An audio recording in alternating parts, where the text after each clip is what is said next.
하나님 말씀 열왕기상 20장 35절에서 43절까지의 말씀입니다. 열왕기상 20장 35절에서 43절입니다.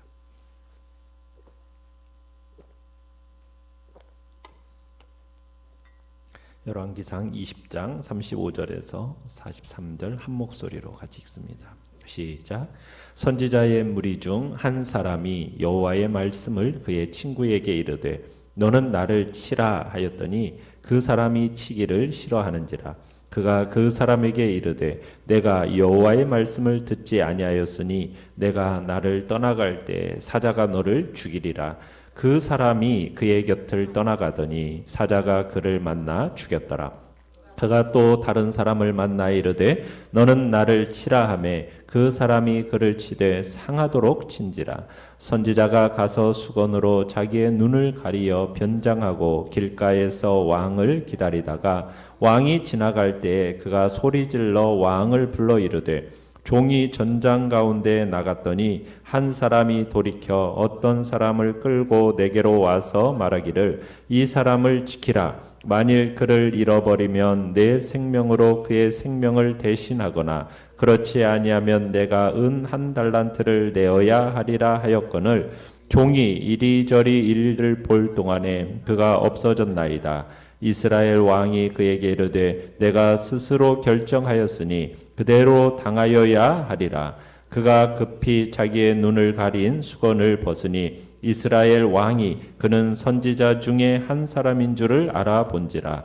그가 왕께 아뢰되 여호와의 말씀이 내가 멸하기로 작정한 사람을 내 손으로 놓았은즉 내 목숨은 그의 목숨을 대신하고 내 백성은 그의 백성을 대신하리라 하셨나이다.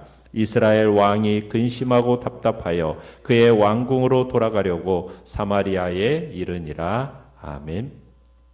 불순종이 나을 수밖에 없는 것이라는 제목으로 말씀을 나눕니다. 아합이 아람과의 전쟁에서 승리한 후에 아합은 베나닷과 조약을 맺고 그를 다메섹으로 돌려보냅니다. 자기 마음대로 베나닷을 살려준 아합, 하나님께서는 그에게 즉시 심판을 선포하십니다. 오늘 본문은 선지자들이 모여 사는 곳에 한 이상한 일이 벌어집니다. 한 선지자가 여호와의 명령을 받고서 다른 동료 선지자에게 자신을 치라고 이렇게 이야기를 합니다. 그런데 이 선지자가 이유를 알 수도 없는 폭행에 자신이 동조할 수 없다고 생각해서 그 부탁받은 선지자가 그렇게 하기를 거부하고 하지 않습니다. 여호와의 말씀이라고 했음에도 불구하고 동료 선지자가 주저하면서 치기를 싫어하니까 그에게 사자가 그러면 너를 죽이리라고 예언을 합니다. 자, 내용 관찰 문제 1번을 보시면 한 선지자를 치라는 하나님의 말씀을 들었으나 그를 치지 못한 사람은 어떻게 되었으며 왜 그런 최후를 맞이했습니까? 이 동료 선지자는 인간적인 정 때문에 그럴 수도 있겠죠. 그렇게 행하기를 꺼려한 결과는 어떻게 되었습니까? 하나님의 명령을 거부한 대가로 사자에게 물려 죽게 됩니다. 이것은 인간적인 판단으로 베나닷을 살려준 아합에게 대한 하나님의 다가올 심판을 상징하고 있는 거죠. 하나님의 명령을 받은 또 선지자가 다시 다른 선지자에게 접근해서 자신을 때리라고 합니다. 그랬더니 이 선지자는 혹여나 자기도 사자에게 물려 죽을세라 이제는 이 때리라는 그 선지자를 어떻게 때렸습니까? 심하게 상하도록 때렸습니다. 자, 내용 관찰 문제 2번. 하나님의 뜻을 무시하고 아람 왕을 풀어준 아합에게 하나님은 어떤 방법으로 훈계하십니까? 자, 이렇게 심한 상처를 입은 선지자가 얼마 전에 있었던 전쟁에서 부상당한 군인처럼 자신의 눈을 가리고 변장해가지고 도로변에 앉아 있습니다. 그러다가 아합이 지나갈 때 한 사건을 판결해달라 이렇게 부탁을 합니다. 그러면서 아합에게 비유로서 그의 이야기를 이제 해주는 그런 방식으로 이제 훈계를 하는 것을 보게 됩니다. 자, 선지자의 이야기는 이러했습니다. 한 군인이 포로 한 명을 데리고 와서 감시해달라고 했다는 거죠. 만약 포로를 제대로 지키지 못해서 도망갈 경우에는 네 생명을 내놓든지 아니면 은 한 달란트를 내야 한다라는 약속을 합니다. 그런데 감시가 허술한 틈을 타서 포로가 도망쳤다는 거예요. 그가 포로를 잃게 되었으니 어찌해야 하냐는 거죠. 지금 이 선지자가 아합에게 이 이야기를 하는 것은 도망간 포로의 몸값이 너무 비싸다는 거예요. 은 한 달란트라는 것은 그 당시에 노예 100명을 살 수 있는 그런 금액이었으니까 너무 지나친 금액이니 왕이 판결해서 좀 액수를 낮춰달라는 그런 취지의 요청인 거죠. 선지자가 도망간 이 포로의 몸값으로 이처럼 큰 액수를 이야기한 것은 무슨 얘기냐면 아합이 이 베나닷을 살려준 것의 그 죄의 심각성을 강조하기 위해서 이렇게 지금 그 포로의 몸값을 큰 액수로 얘기한 겁니다. 자, 그러자 이 이야기를 들은 아합이 이 사건에 대해서 포로를 잃은 자가 자기 약속대로 죗값을 치러야 한다, 이렇게 판결을 내립니다. 액수가 아무리 높더라도 원래 계약을 했으니 그 계약대로 이행해라, 이거죠. 아합은 그것이 자기 이야기인 줄을 몰랐어요. 사람이 자기 일일 때는 주관적이 되어서 상황 판단을 잘 못해요. 그런데 남의 일을 볼 때는 이 객관적으로 아주 상황 판단을 잘하는 거죠. 자, 그러더니 이 선지자가 어떻게 합니까? 눈 가리운 수건을 벗습니다. 비로소 왕은 그가 하나님의 선지자인 것을 알아봤어요. 선지자는 아합이 하나님이 죽이기로 작정한 사람 베나닷을 살려줬으니 네가 그 대가를 치러야 할 거다라고 선언을 합니다. 베나닷은 하나님께서 그에게 지키도록 명한 포로였다라는 거죠. 그런데 아합이 자기 자의적으로 그를 살려준 것은 명백한 죄라는 거예요. 그러니 너는 이제 그 죄값을 치러야 한다는 겁니다. 여호와의 전쟁에서 대승을 얻은 것은 여호와지, 아합 네가 아니라는 거라는 거죠. 아합, 아람의 임금, 아람의 신하, 아람의 병사들 모두 빠짐없이 하나님의 손 안에서 심판과 처리를 받아야만 했습니다. 42절에 보면 여호와의 말씀이 내가 멸하기로 작정한 사람, 여기는 진멸한다라는 겁니다. 가나안 전쟁에서 모두 진멸했듯이 진멸되어야 할 그 사람들을 하나님의 심판과 하나님의 처리를 받아야만 하는 그 사람을 여호와의 명령 아래서 이 포로를 아합이 잘 지켜야 했는데 아합이 베나닷을 놓아줘 버린 겁니다. 이 행동은 허영이고 교만한 행동이고 월권 행동이었다라는 거죠. 아합은 이스라엘 왕으로서 자신이 여호와의 절대 통치권 아래에 있다라는 것, 하나님이 자기 위에 있다라는 사실을 기억해야 했는데 그것을 기억하지 못하고 무시하고 방자하게 행동해서 하나님을 거역한 일을 했다는 거예요. 말씀을 무시하고 제멋대로 그를 놓아준 데 대한 책임을, 네 생명을 내놓아야 한다. 지금 아합에 대한 선지자의 예언임 말씀입니다. 오늘날 우리에게 있어서도 마찬가지입니다. 하나님은 우리에게 맡겨주셨습니다. 우리에게 모든 것들을 맡아서 신실하게 지키고 경영해야 될 것을 우리에게 부탁하시면서 맡겨주신 거예요. 그러면 우리는 우리의 분수를 넘어서서 그 일이 마치 내가 주장해야 되는 것처럼 인식하고 행동해서는 안 된다는 겁니다. 청지기는 청지기일 뿐인 거죠. 청지기가 하는 일은 무엇입니까? 주인이 맡겨준 일을, 주인이 맡겨준 재물을, 그것들을 맡아서 잘 관리해야 되는 거죠. 스스로 집주인인 채 하면 되는 것이 아닙니다. 그런데 그런 사람들이 많다는 거예요. 청지기로서 우리는 정말 자신이 맡은 게 뭔지, 내 것이라고 할 것이 무엇이 있는가, 우리는 이것을 항상 생각해야 된다는 거죠. 그렇지 않으면은 우리도 아합과 똑같이 되고 만다라는 겁니다. 항상 여호와 하나님이 나의 주재자시요 나의 통치자시라는, 왕이시라는 사실을 항상 명확하게 인식해야 되는 거죠. 그래야 우리가 월권을 행사하지 않습니다. 여호와의 종으로서 우리는 충실하게 행해야 되는 것이죠. 항상 주님의 것임을 인식하고 주님의 것은 주님께 돌리고 주님의 주권을 높이면서 맡기신 일을 충성스럽게 성실히 감당하는 것이 우리가 종으로서 해야 할 모습임을 우리는 봐야 되는 겁니다. 자, 연구와 묵상 문제 3번을 보시면 오늘 본문 전체를 통해 하나님의 말씀을 따르는 것이 얼마나 중요한지 묵상해 봅시다.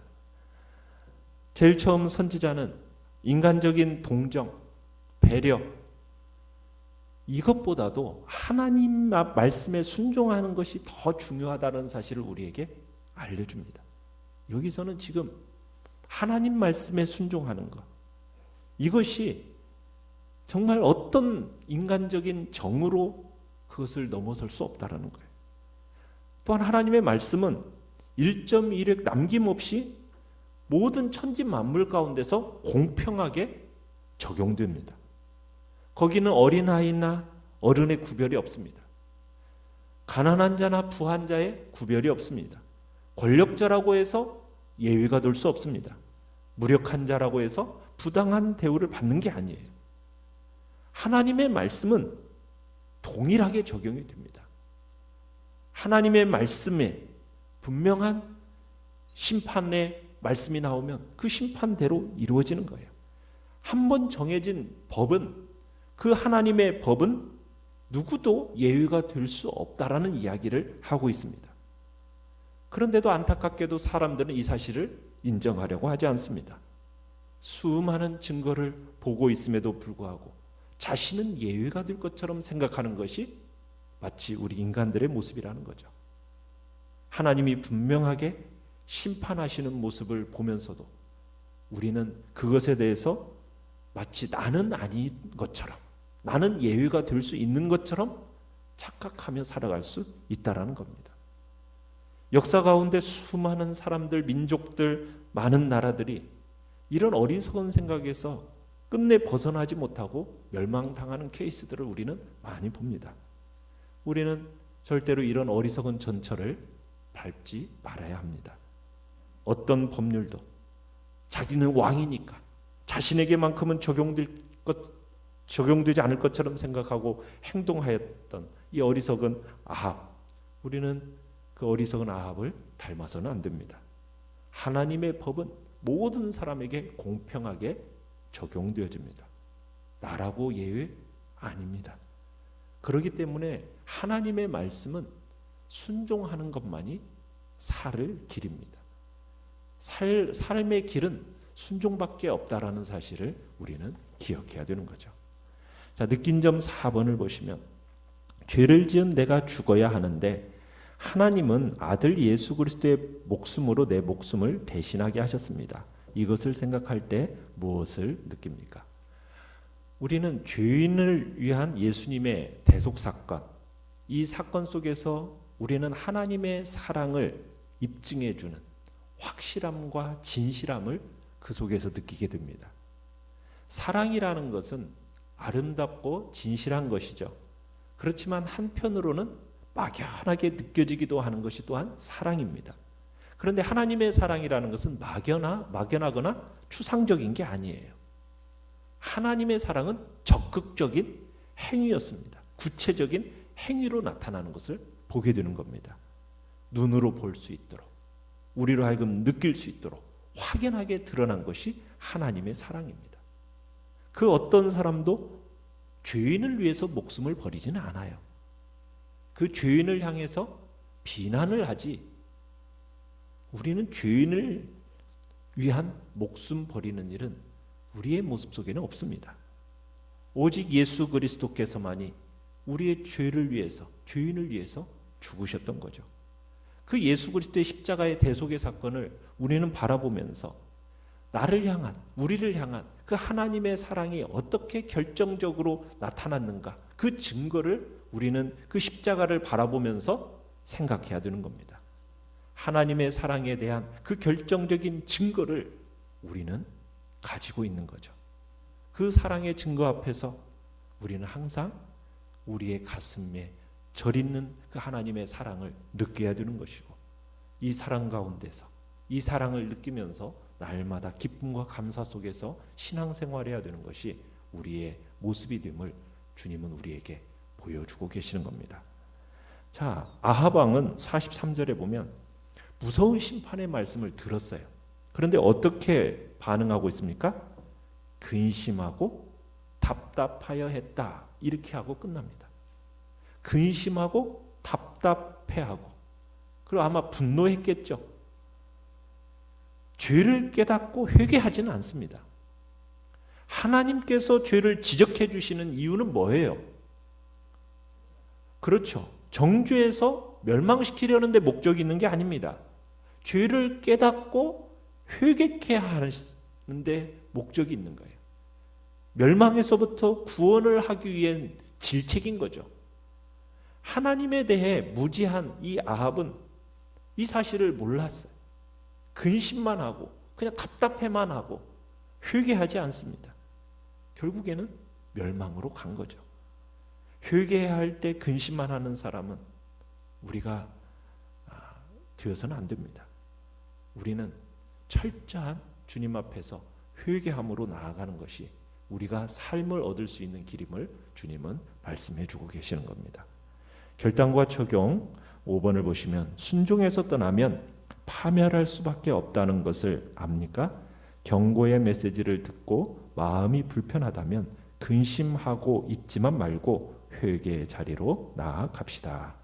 오늘의 기도 같이 읽습니다. 시작. 영적인 민감함을 주사 말씀과 사람과 상황을 통해 하나님의 뜻을 잘 분별하고 순종하게 하소서. 아멘. 말씀을